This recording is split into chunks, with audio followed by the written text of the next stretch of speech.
ملک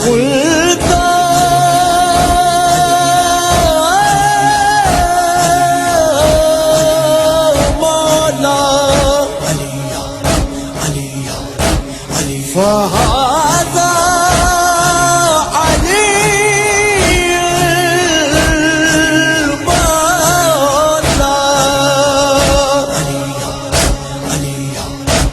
جس کا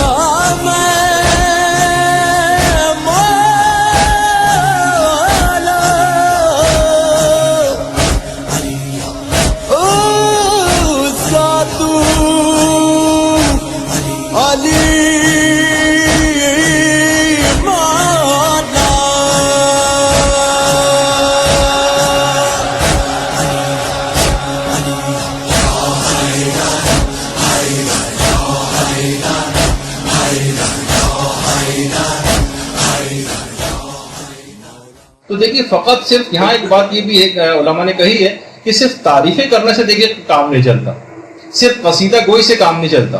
بخن بخن یا علی، بہت سارے لوگوں نے اس موقع پہ بات کہی تھی. لوگ کہتے ہیں مبارک ہو مبارک ہو، مبارک کے معنی میں نہیں، واہ واہ یا علی واہ واہ، جو آج کل بھی ہمارے یہاں ہوتا ہے کہ صرف واہ واہ کریں اور تعمیل احکام نہ کریں تو اس زمانے کے واہ واہ کرنے والوں جیسا انجام ہو جائے گا. نجاشی جو شاعر تھا، نجاشی، ایک تو وہ حبشہ والے نجاشی کی بات نہیں، اور ایک شاعر نجاشی تھا جو امیر المومنین کی بہت تعریفیں کیا کرتا تھا اور قصیدے کہتا تھا. لیکن رمضان میں جب اس نے شراب پی تو باقاعدہ امیر المومنین نے زائد کوڑے اس کو لگوائے. ایک تو رمضان میں شراب پی اس وجہ سے. ابھی جن کا تذکرہ ہوا تھا جو رسول کی شان میں شاعری کرتے تھے، اس سے پہلے زبردست قصیدہ خوانی کی تھی خود میدان غدیر میں، لیکن بعد میں کیا ہوا، انجام صحیح نہیں ہوا، اپنے قول سے پھر گئے. اور دوسرے لوگوں نے تو پھر بھی چوتھے نمبر کا خلیفہ مان لیا، انہوں نے چوتھے نمبر پہ بھی نہیں مانا اور اس سے بھی انکاری ہو گئے. تو آپ نے دیکھا کہ صرف بہرحال واہ واہ کرنے سے اور صرف قصیدے کہنے سے کام نہیں چلتا، اگرچہ یہ بھی بہت اہم ذمہ داری ہے. جب بھی یہ کہ یہاں پر ابھی فوراً بعد ہی کچھ قصیدہ خوانی وغیرہ آپ لوگ کریں گی، لیکن تعمیل احکام بھی ساتھ ساتھ کرنی، ورنہ دیگر لوگوں کا انجام ضرور ملوث خاطر رکھنا چاہیے جو صرف تعریفیں کر کے دیں. دیکھیے بعض علماء نے بالکل صحیح مثال دی کہ ہم تبرک اور برکت کے لیے اپنے امام کو امام تو نہیں مانتے کہیں. رسول اللہ نے تو اولا بالتصرف کے معنی میں کہا تھا. بہت ساری روایتوں میں کہ اعلان غدیر سے پہلے، ولایت کا اعلان کرنے سے پہلے کہا تھا کہ کیا میں تمہارے نفسوں پر تم سے زیادہ اولویت نہیں رکھتا؟ سب لوگوں نے کہا تھا ہاں یا رسول اللہ آپ رکھتے ہیں. پھر کہا تھا من کنت مولا. تو اس کا مطلب ہے پیغمبر نے پہلے اقرار لے لیا تھا کہ لوگوں کی جانوں پر، مالوں پر اور نفسوں کے اوپر علی اولا بالتصرف، جس طرح سے پیغمبر.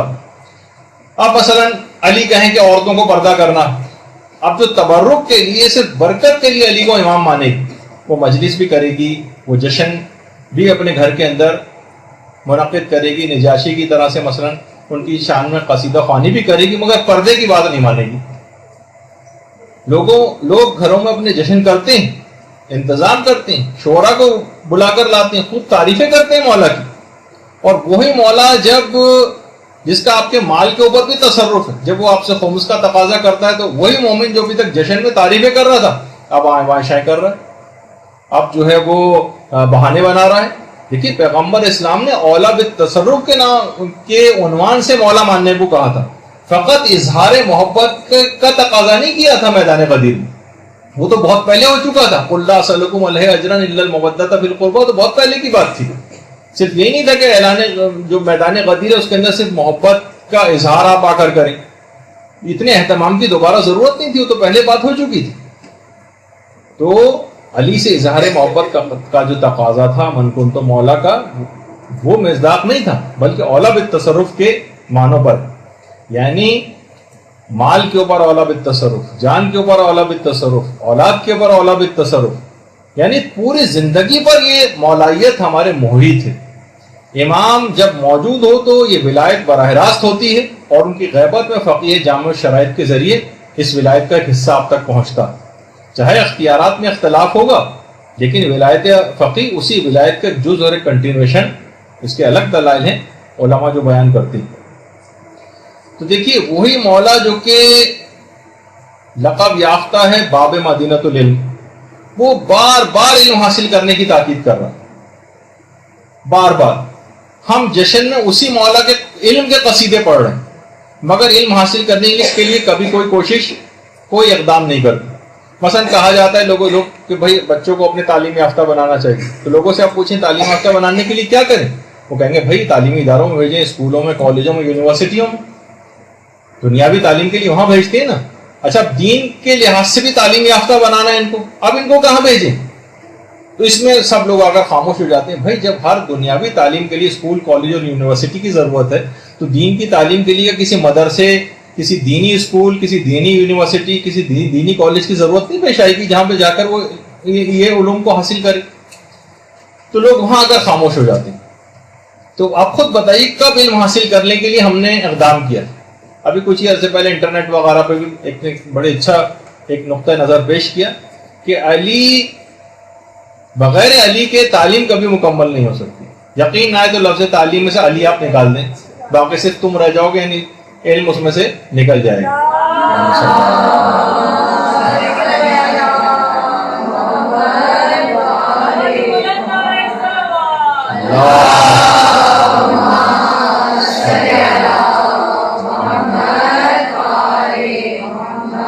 تو دینی تعلیم کے لیے مدارس میں بھیجنا پڑے گا، تب یہ لوگ جا کر دین کا علم کچھ ان کے پاس آئے گا، جس کا ٹرینڈ ہمارے یہاں بالکل نہیں ہے، اور کچھ ایسے حالات پیدا کر دیے گئے کہ لوگ اور زیادہ اس سے ایک خاص سازش کے تحت کے لوگ اور متنفر ہوتے جا رہے ہیں۔ تو اب جو صرف تبرک کے لیے مولا کو مولا مانے گا، اولا بالتصرف کے معنوں میں نہیں مانے گا، تو کیا نتیجہ ہوگا کہ وہی مولا جب کوڑا لے کر بے چھلکے کی مچھلی بازاروں میں بیچنے والوں کو مارتا تھا کہ اے مست شداؤں کی یادگاروں کو تم کیوں بیچ رہے ہو، جو اس قسم جو داڑھی منڈوانے کی پاداشیں مسخ کر دی گئی، ان کی نشانیوں کو کیوں بیچ رہے ہو؟ تو ہم کہیں گے کہ مولا آپ لاکھ ہمیں کوڑے ماریں، ہم خود بھی داڑھی مونڈیں گے اور ڈھونڈ ڈھونڈ کر داڑھی مونڈے شعراء کو قصیدہ خوانی کے لیے بلائیں گے ضرور غدیر کے دن، اور انہی سے ہم پڑھوائیں گے۔ تو ہر بار امر و نہیں جب بھی انسان کبھی کرتا ہے تو اسے اپنی صفائیاں ضرور پیش کرنا پڑتی ہیں۔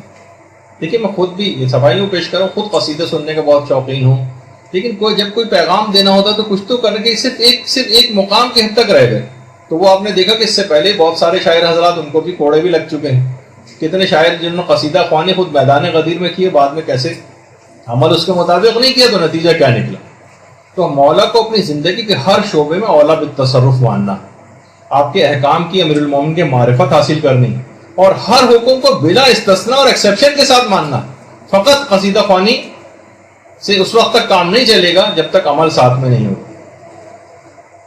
اور جب یہی وجہ ہے کہ حضرت علامہ اقبال کا جو شعر ہے نا کہ زائران کعبہ سے اقبال یہ پوچھے کوئی، کیا حرم کا تحفہ زمزم کے سوا کچھ بھی نہیں؟